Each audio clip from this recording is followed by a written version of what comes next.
सन्माननीय शरद पवार साहेब, सन्माननीय श्री उद्धव ठाकरे जी,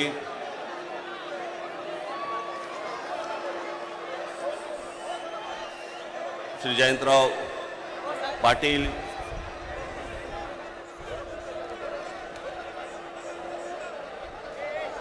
दुसरे पण जयंतराव पाटील, इथे दोन नावाचे दुबार बसलेले आहेत,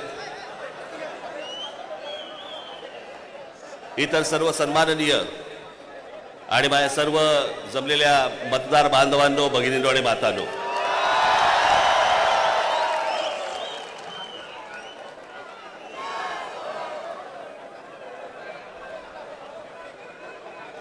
आजचा मोर्चा हा राग दाखवण्याचा, ताकद दाखवण्याचा मोर्चा आहे।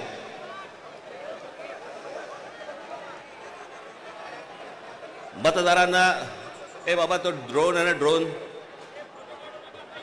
थोडं डोक्यावर आणि माझ्या वारा पडत होता।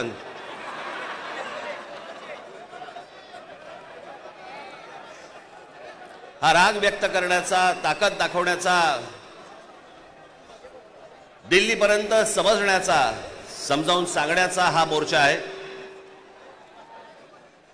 या विषयामध्ये अनेक लोकांनी, माझ्या सकट सर्वांनीच या विषयावरती अनेकदा भाष्य केलेलं आहे, भाषणं दिलेली आहेत, बोललेलो आहेत। तोच विषय तुम्हाला नव्याने सांगण्यासारखं असं काहीच नाही। आज तुम्ही सगळेजण खूप बरेच लांबून सगळीकडनं आलेला आहात। सर्वप्रथम आपणा सर्वांचे मी आभार मानतो की आपण सर्वजण मोठ्या ताकदीने आज इथे मोर्चाला जमलात।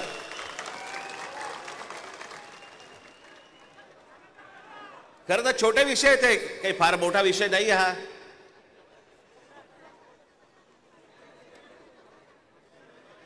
आम्ही बोलतो आहोत,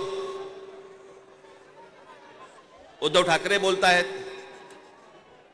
शरद पवार साहेब बोलतायत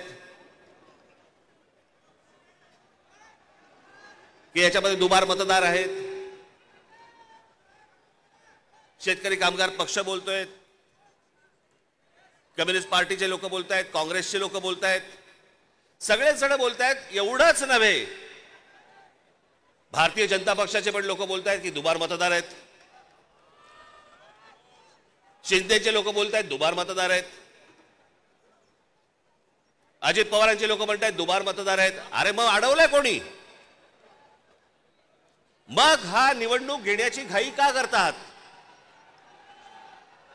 साधी गोष्ट आहे, मतदार याद्या साफ करा आणि मतदार याद्या साफ केल्यानंतर त्या पूर्ण पारदर्शक केल्यावरती मग जेव्हा निवडणुका होतील त्याच्यानंतर यश कोणाचं, अपयश कोणाचं, सगळ्या गोष्टी मान्य। पण सगळं लपून लपून लपून छपून जे चालू आहे ते कशासाठी? पण मी आज दोन तीनच गोष्टी तुम्हाला आज दाखवण्यासाठी इथे आणलेल्या आहेत।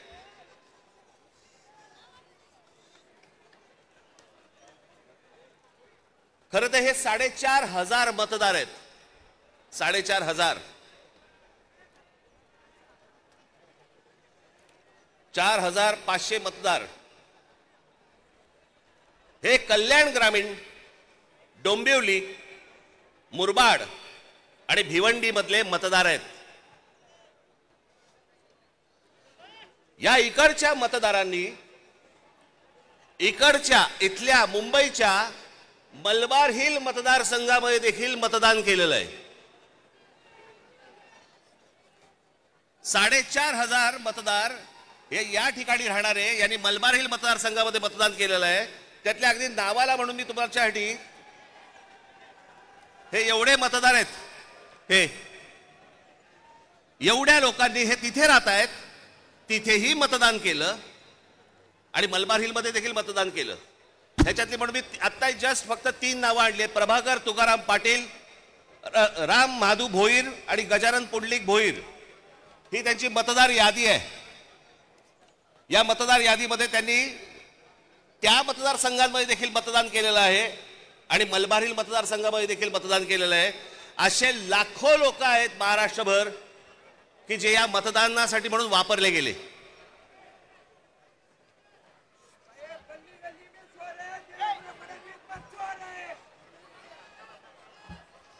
आता मी तुम्हाला अजून एक गोष्ट दाखवणार आहे की लोक म्हणतात की पुरावे कुठे आहेत, पुरावे कुठे आहेत. मुंबई हे लोकसभा मतदारसंघ म्हणजे मी तुम्हाला आता जुलै पर्यंतची यादी वाचून दाखवतोय. जुलै पर्यंतची. 1 जुलैला त्यांनी यादी बंद केली. 1 जुलैला जी यादी बंद केली त्याच्यामधले फक्त मी मतदार तुम्हाला वाचून दाखवतोय.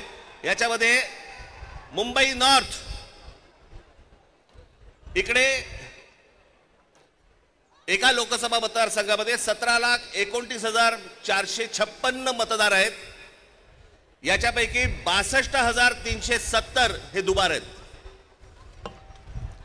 मुंबई नॉर्थ वेस्ट संपूर्ण मतदार 16,74,861 आणि दुबार मतदार 60,231. मुंबई नॉर्थ ईस्ट पूर्ण मतदार आहेत 15,90,710 आणि दुबार मतदार आहेत 92,983. Mumbai north central total vote मतदार आहेत 16,81,048 आणि दुबार मतदार आहेत 63,740. मुंबई साऊथ सेंट्रल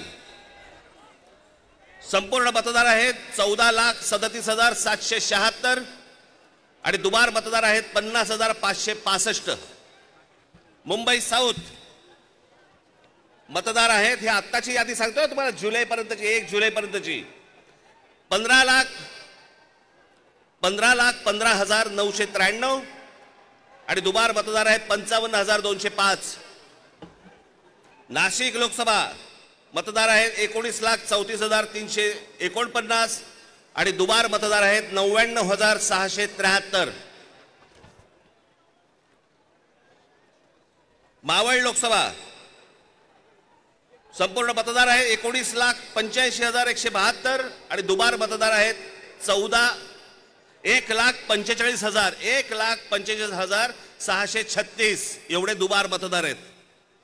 पुणे लोकसभा 17,12,242 दुबार मतदार आता आहे तिकडे 1,02,002.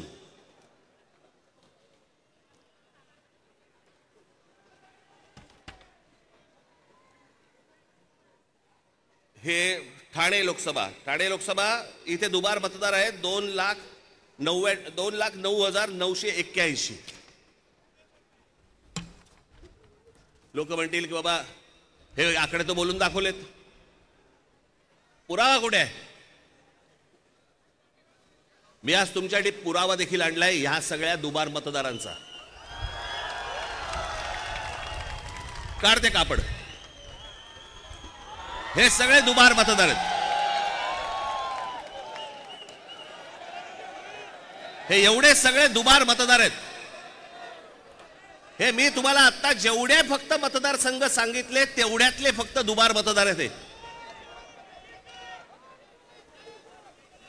म्हणजे तुम्हाला कल्पना येईल महाराष्ट्रामध्ये काय प्रकारचा गोंधळ येतो. आणि एवढे पुरावे दिल्यानंतर देखील हट्ट सुरू आहे की नाही नाही कोर्टाने सांगितलंय जानेवारीत निवडणुका घ्या. कशा घ्या? का घ्या? कोणाला आहे घाई? 5 वर्ष निवडणुका घेतल्या नाहीयेत. 5 वर्ष. अजून 1 वर्ष गेलं तर काय फरक पडणार आहे? काय फरक पडतो? 5 वर्ष काही फरक नाही पडला. अजून 1 वर्ष गेलं. पण जी माणसं भरली आहेत आतमध्ये त्याचं काय करायचं?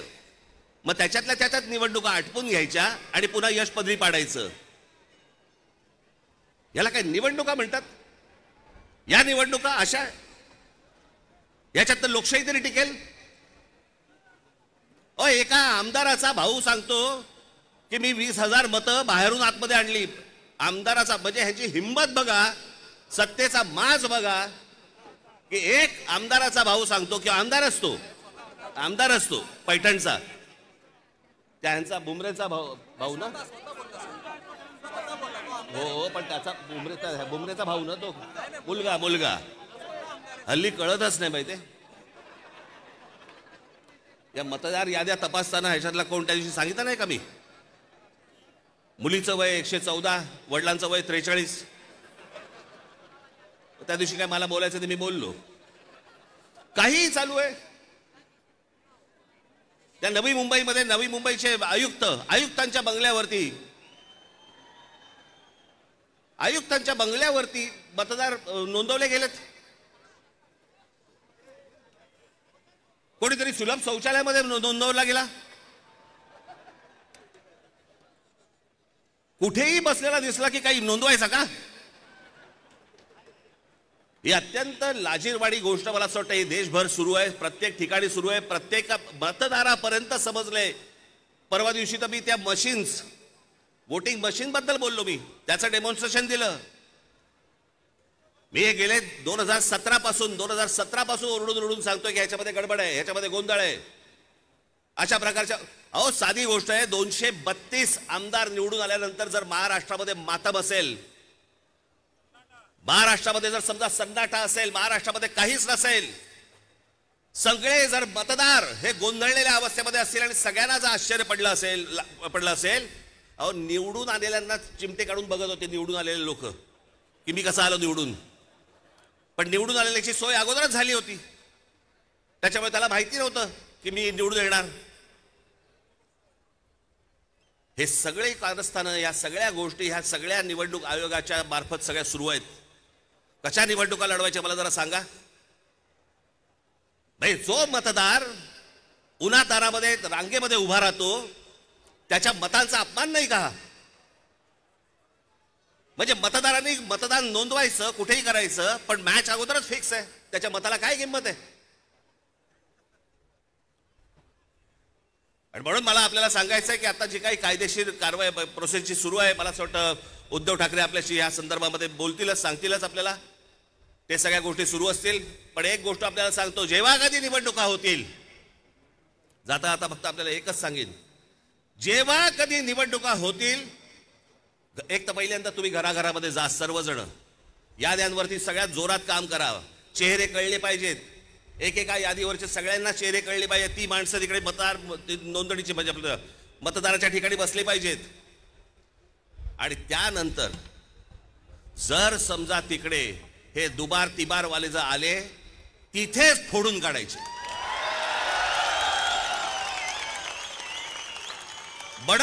बडवायचे आणि मग पोलिसांच्या हातात द्यायचे. त्याशिवाय हे वटणीवरती येणार नाही. त्याशिवाय हा महाराष्ट्रामधला जो चाललेला कारभार आहे हा वटणीवरती येणार नाही.